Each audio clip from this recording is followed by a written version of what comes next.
Okay, so this morning I'm going to be talking about something very simple and yet powerful. But before I do, I want to welcome everybody to our Sunday talk. And for those of you who are watching and listening to the lecture on YouTube, we would like to invite you to attend remotely our whole Sunday service. And why, you say, would I want to do that? Because we have a beautiful meditation every Sunday morning prior to the Sunday talk. So we suggest that you go to the White Mountain website, and you'll see on the menu on the left-hand side of the homepage where you can sign up for various offerings that White Mountain extends to you. And you can just sign up, and just one time is all it takes, and then you will receive notices every week letting you know what the Sunday talk is going to be about. And then you just tune in. And we start here at 10:30 throughout the entire year, because Arizona does not go on daylight time. So you have to adjust accordingly when you go on and off of daylight time. But we don't. We just stay steady at 10:30 every Sunday. So this morning, spiritual purification. Why is it important? This is a very simple talk, and yet if we want to advance as spiritual beings, if we want to give our soul, our divine spark, an opportunity to progress and advance, then purification really is necessary. But it's not difficult. It's not a discipline that is imposed upon us.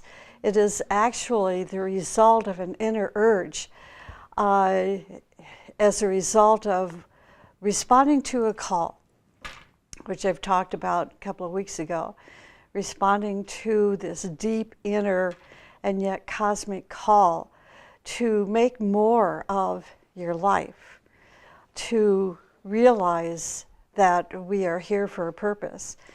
But to know what that purpose is requires responding to the call so that our soul then moves into alignment with that cosmic purpose.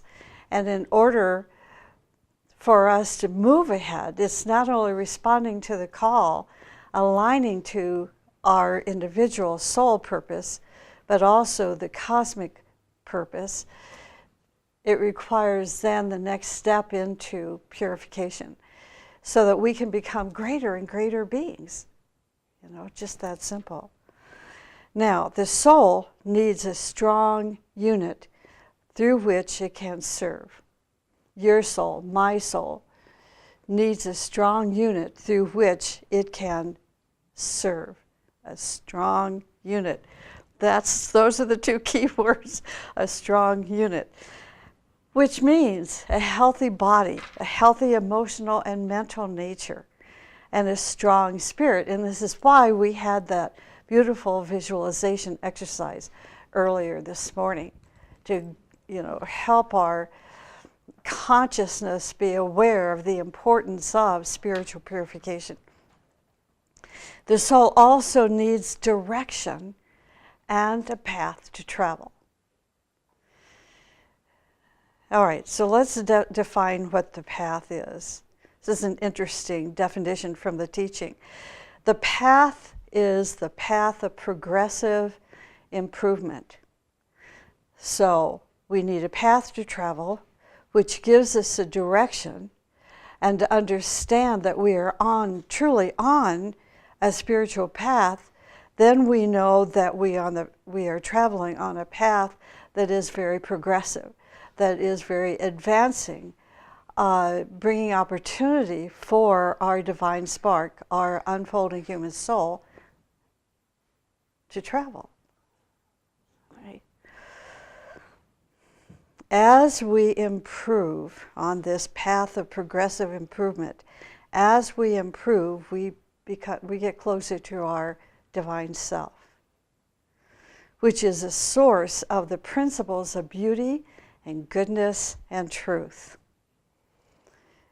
We are told there is no improvement except through these three principles, or we could also understand these three principles as the action of the soul of beauty, goodness, and truth. So rather than just hearing the words, later today I would like to ask you to really think, what does it mean if we're on this progressive path to engage in the action of beauty, to engage in the action of goodness, and to engage in the action of truth?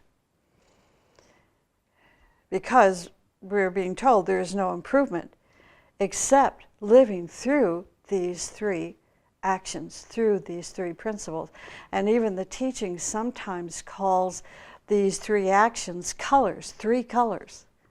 I found that interesting, something to ponder on.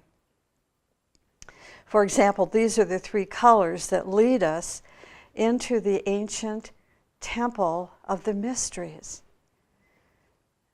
What is the ancient temple of the mysteries? That really appeals, doesn't it?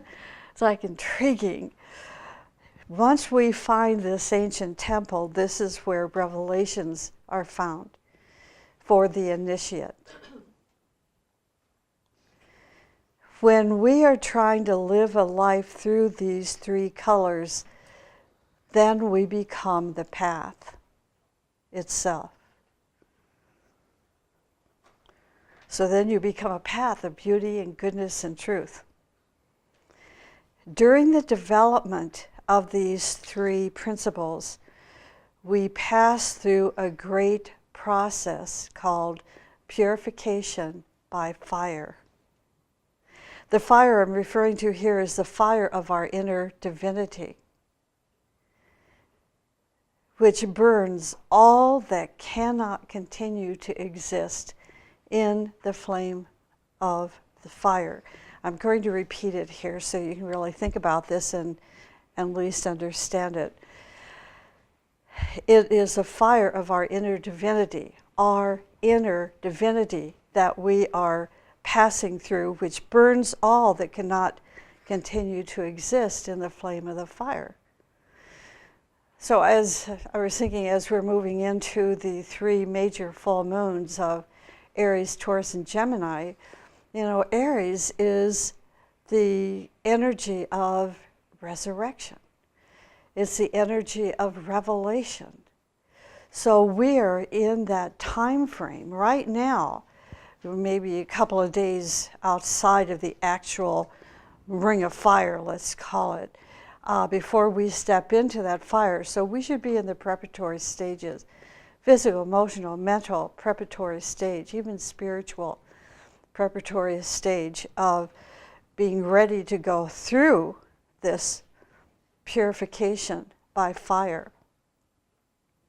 So we can allow it to burn whatever cannot continue to exist in this flame.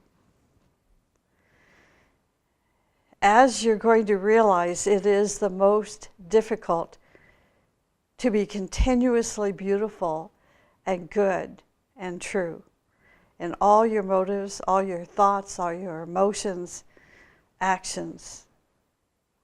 As we try to stand in beauty, goodness, and truth, we are going to focus this fire of spirit upon our personality and go through a process of burning in which all dross is eventually burned and eliminated.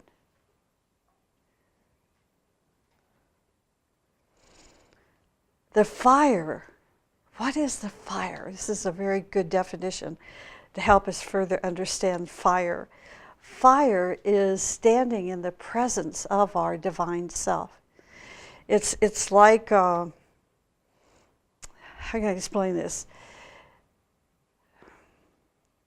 When you are standing in the fire of the presence of a great one, you actually feel their fire, because the flame of their fire is so intense that it radiates, and that radiation connects with your flame, whether it's a little bitty flame or a little bigger flame.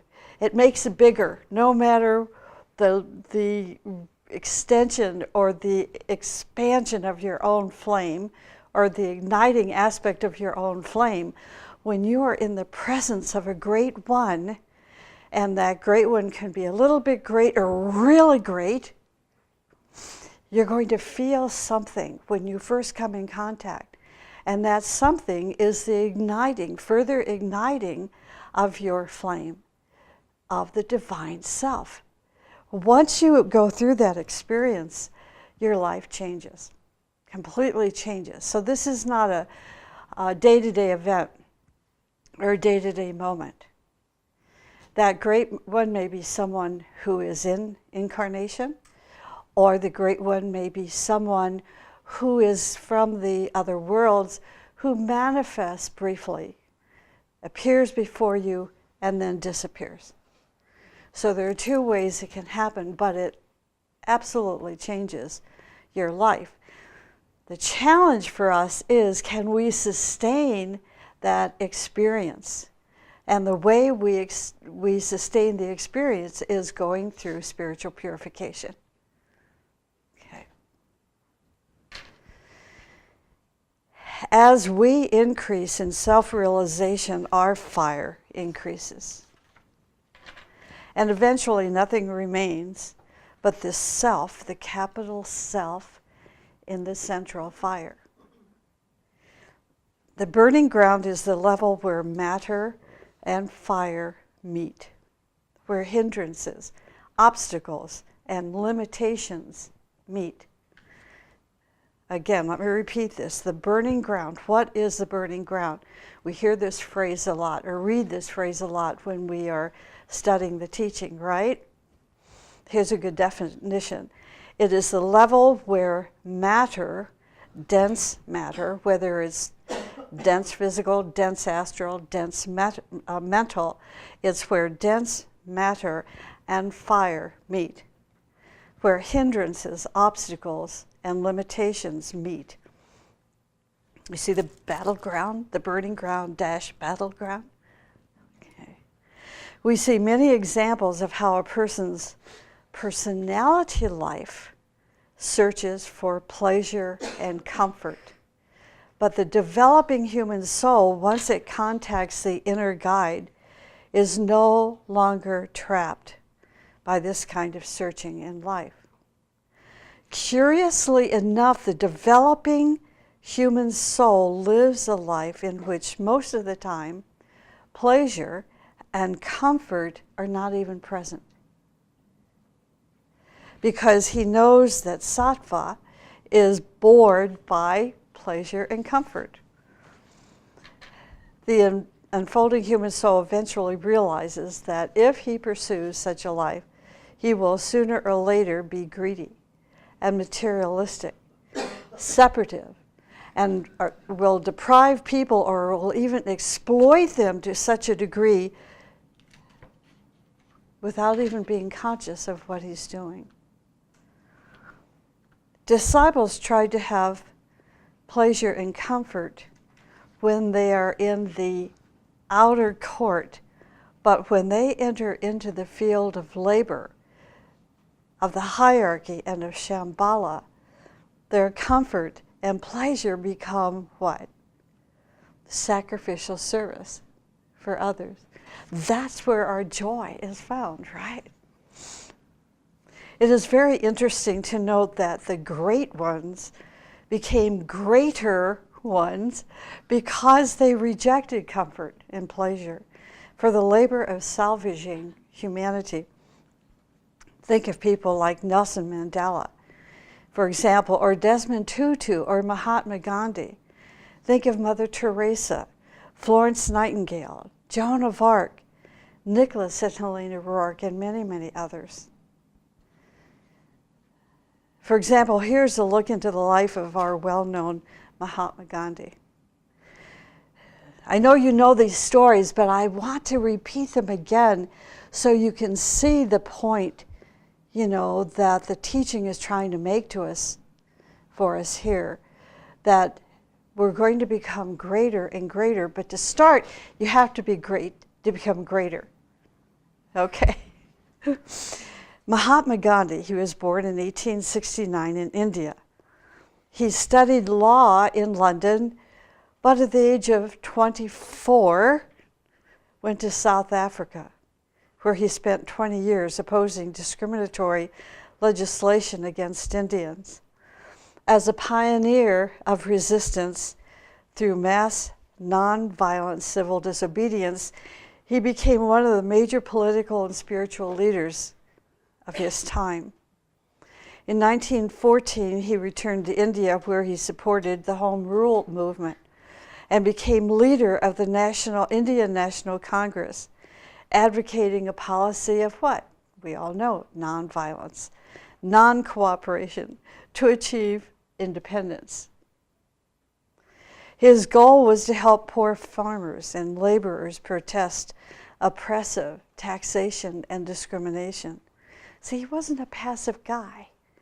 You getting that sense? Yeah, he was not passive.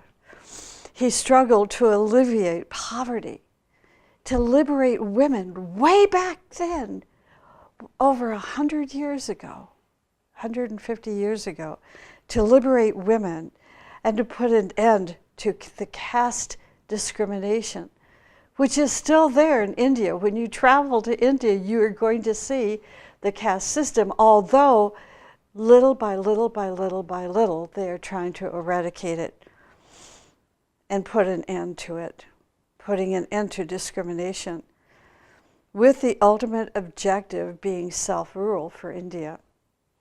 Following his civil disobedience campaign, he was jailed for conspiracy. In 1930, he led a landmark 200-mile march to the sea to collect salt in symbolic defiance of the government monopoly.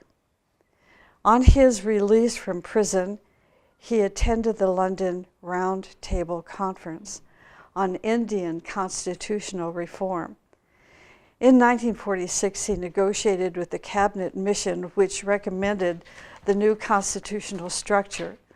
After independence, he tried to stop the Hindu-Muslim conflict in Bengal, a policy which led to his assassination in Delhi by a Hindu fanatic. Even after his death in 1948, which he was 78, Gandhi's commitment to nonviolence and his belief in simple living, making his own clothes, eating a vegetarian diet, and using fasts for self-purification, as well as a means of protest, have been a beacon of hope for oppressed and marginalized people throughout the world. Well, by the time you read through his biography, you can see, I hope, that you have to be prepared to live a life like that. You have to be ready. Your soul, your divine spark must live in the presence of a great flame to manifest such greatness.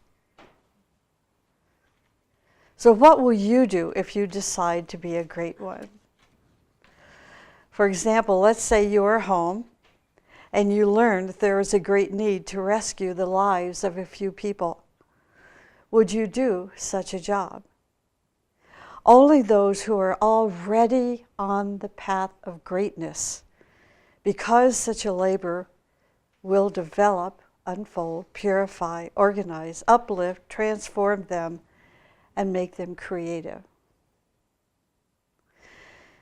So it starts small. It starts with one person. It really does. Saving the life of a person. Have you ever saved the life of a person? Physically saved the life of a person. Okay, you've done that once. You know you have the courage. You know you have the daring. You know you have the fearlessness. You know you have this sense of otherness. That's the first step. The next step may be, when that opportunity comes, to save a few lives. And you're going to pull on that earlier experience because your flame is greater. And you are closer to the flame of your greater self. Just like Mahatma Gandhi, when at age 24 went to South Africa, where he spent 20 years opposing discriminatory legislation against Indians. Comfort and pleasure are for souls who are identified with their physical, emotional, and mental natures and various conditions in their personal life. When a person raises him or herself above the personality level, however, that person will no longer need the comforts and pleasures because he now has the joy of service and the comfort of sacrifice. The life of Helena Rourke was an example of the joys of service and the comfort of sacrifice. She was an organizer and participant of cultural and enlightened creative endeavors here and abroad. She took part in expeditions to hard to reach and little investigated regions of Central Asia, and this was back in the early 1900s, 1924 to 1928. She was an honorary president founder of the Institute of Himalayan Studies in India and co-authored the International Treaty for Protection of Artistic and Scientific Institutions and Historical Moments, called the Rourke Pact. She translated 2 volumes of The Secret Doctrine that Blavatsky gave to us. And she did other translations, like she selected a few of the Mahatma letters and translated them from Russian into English, or from English into Russian. During her life, she traveled to India, where she and her husband organized their Central Asiatic expedition through India and China and Tibet, Mongolia, and other countries. Helena never stopped writing, she never stopped teaching, and she never stopped helping others. Besides the 13 published Agni Yoga books, now more than that actually, about 16, right? Okay. She wrote numerous letters to disciples and aspirants all over the world. Some of these letters are published in her Letters of Helena Rourke, Volumes 1 and 2. The White Mountain Education Group published Before Unknown details of her spiritual life. Helena also wrote on Eastern Crossroads and the Foundations of Buddhism, using different pseudonyms for each one. It was in 1920 in London that Helena established the living ethics teachings that are called Agni Yoga. So my point is that as we read about the lives of these and other great ones, we can easily see that they were not seeking a life of pleasure and comfort, but traveled this path of progressive improvement, giving us examples of a life lived by those that were close to their divine self, demonstrating how their lives became expressions of the divine self. Wow, we're going to have plenty of time for questions this morning. I'm going to slow down. Okay. The soul does not need any personality comfort. Now, you've got to hear these 2 words, the soul, first of all. The soul does not need any of these personality comforts because he realizes what? He realizes he's immortal, everlasting, limitless, and infinite in his essence. It's so interesting to me to think how people like to control their environment. They want to control how you think. They want to control how you speak. They want to control your comings and going. But if you really move into the fire of the essence of yourself, you'll realize, just let it go. Let it go. What are we letting go? We're letting go of the control. Hey, I think that, from my observation, people, as they age, that aging process begins about age 26, that they're becoming more and more buried in matter, and so they have to hang on. And if they can't hang on to their own selves, then they begin to control others. And when they control others, then they feel like they're in control of their self, in control of their fears, in control of their emotions, in control of their thoughts. It's like some people are so afraid of their own nature that they surround themselves with busyness. From morning till night, they have to schedule a day without rest. Day after day after day after day, because they don't want to face themselves. And the way we face ourselves initially is through all that thought process. And usually the thought process is filled with fears and concerns about what's going to happen to me tomorrow. What's going to happen to us next week? What's going to happen next year? Well, the first thing that's going to happen, I'm going to control you. And I'm going to control your comings and goings. And I'm going to control how you think.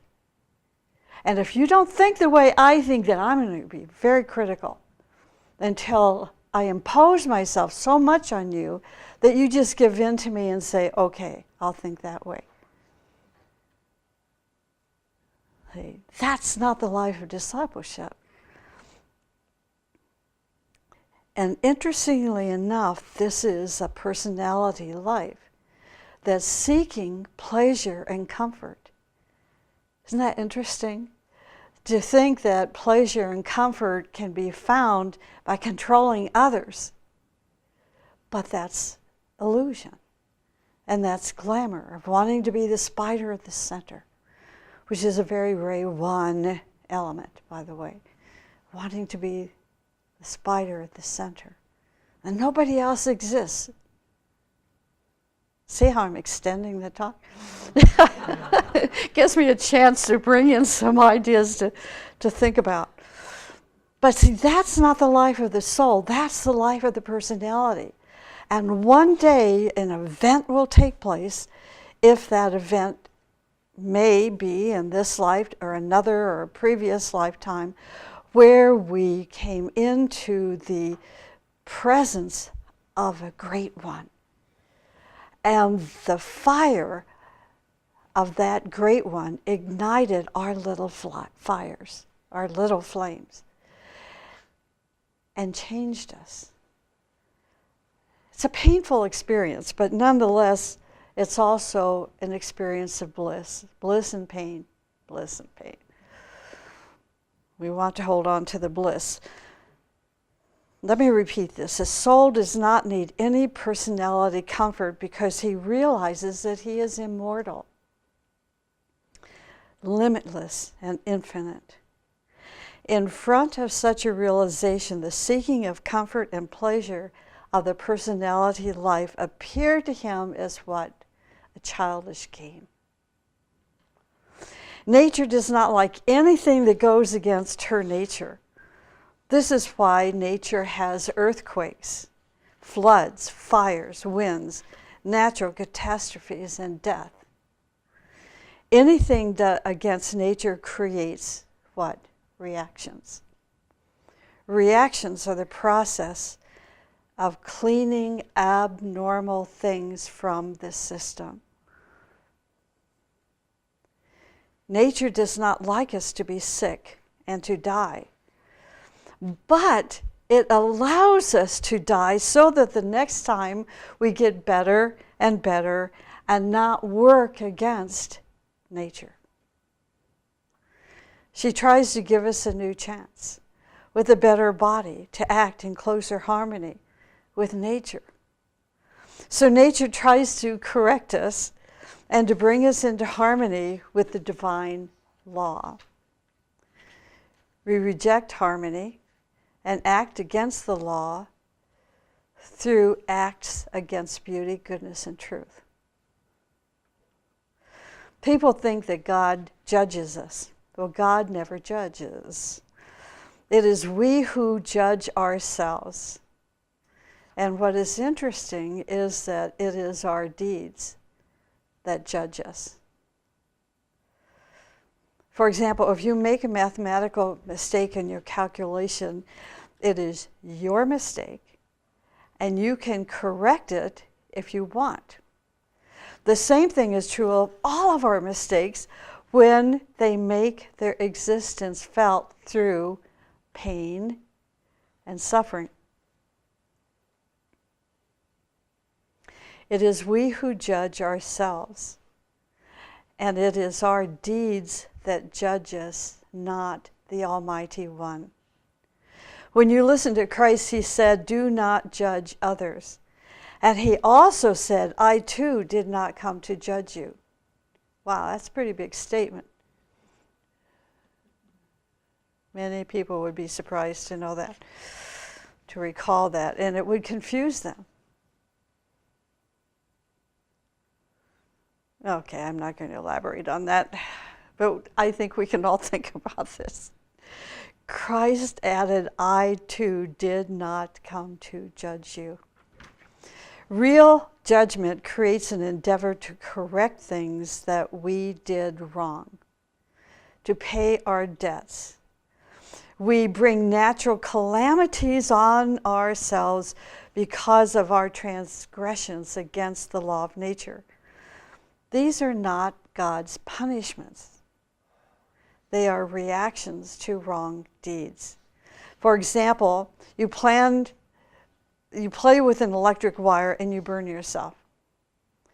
Nature did not do that. We did it to ourselves.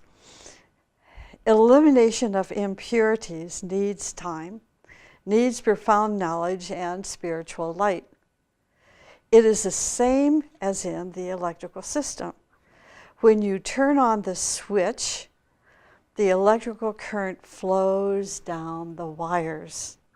If you have a deteriorated portion of the wire, you have a short circuit. It's just like during conference, and I ran out to get into the car to rush to the conference. The car wouldn't start. It was dead as a doornail. My beautiful car. How could this happen? It's a very odd feeling. You know, you push the button normally that will let the garage door go down. No, nothing happened when I pushed that button. I could barely get in the car, actually. I think it died, that push, you know, on the button of the door handle, but it wouldn't open the back door, just the front door. It was the battery.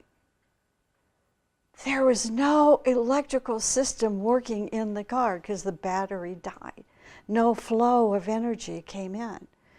For spiritual people, that means we're cut off from the higher contact.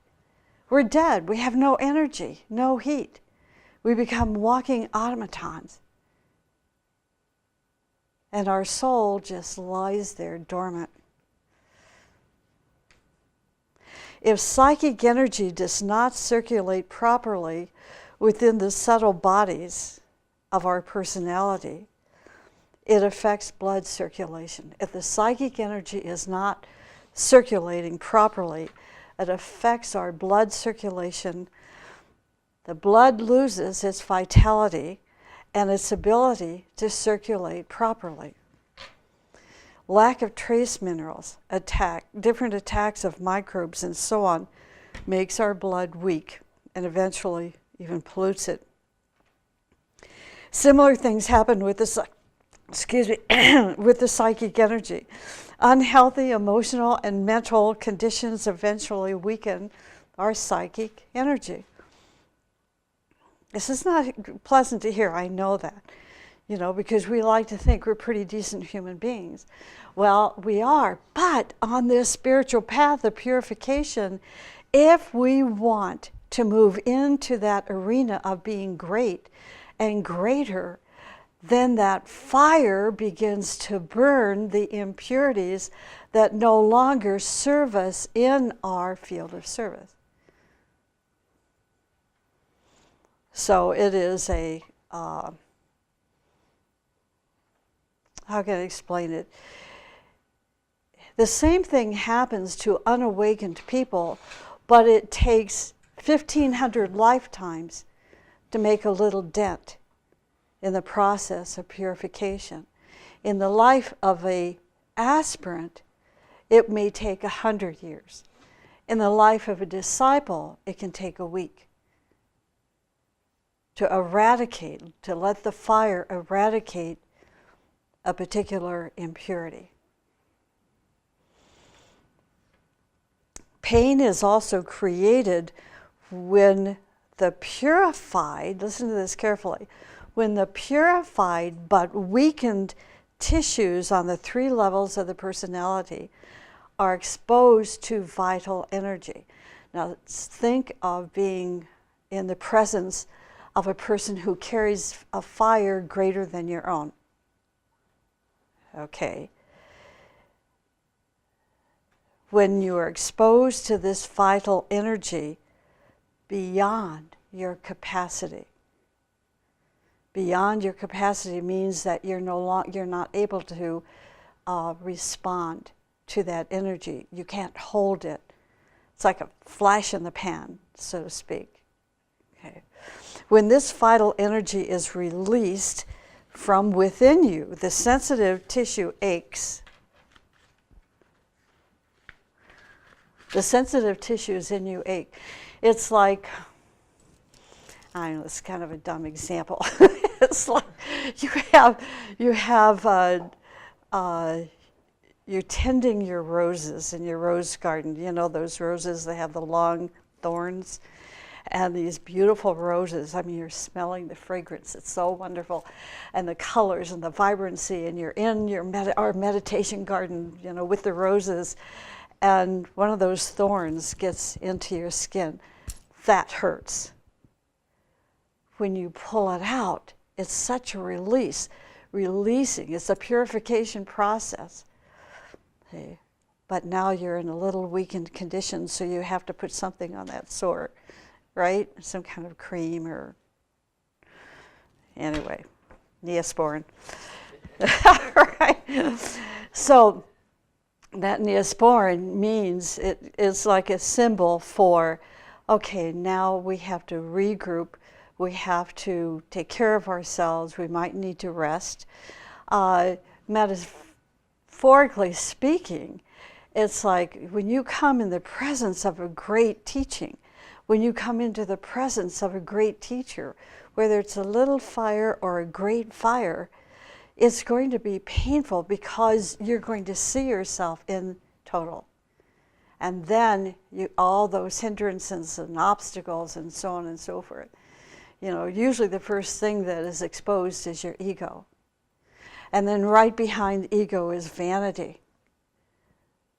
And behind vanity is all your glamours, and behind your glamours are the illusions. And this penetration of light from a great presence open the door to reveal these things to you, but at the same time opened your heart, the petals of your heart, the petals of the chalice, and gave you a hunger that somewhere this distant call, this image with the call placed in your consciousness that you want to bypass, to go through this burning ground so that you can get to the inner temple and learn the mysteries of life. So we're pulling out that thorn.